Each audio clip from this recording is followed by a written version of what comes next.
We begin Unit 3 of Calculus by looking at maybe the most famous rule, especially when it comes to taking derivatives, something called the chain rule.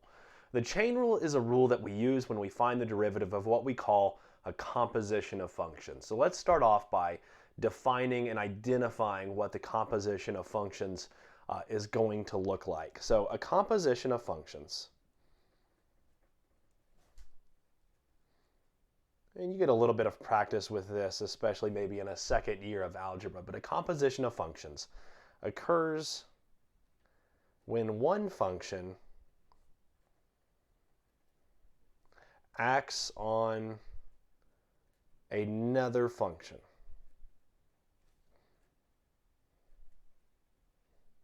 So for example, if I have f of x equal to, in parentheses, x squared plus 3x all raised to the fifth. This is a composition of functions because what it is, at its heart, it is something raised to the fifth. So if you think about just a parent function as f of x equals x to the fifth, at its heart, it's that particular function. So it's a fifth power function.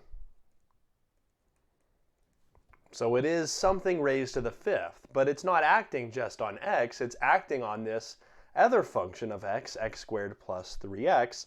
So we say that this function is acting, the fifth power function is acting on x squared plus 3x. And we can do this with all kinds of functions.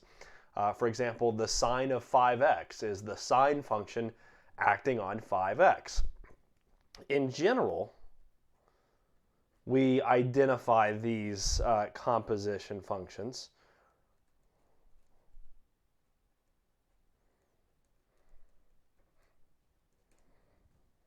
or compositions of functions as something in the form, and this is probably the part that's going to look familiar to you from your algebra days. We say something like h of x equals f of g of x.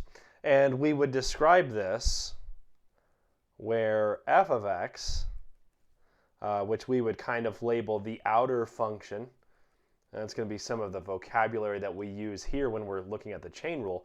So this outer function is acting on g of x, which we would describe as the inner function.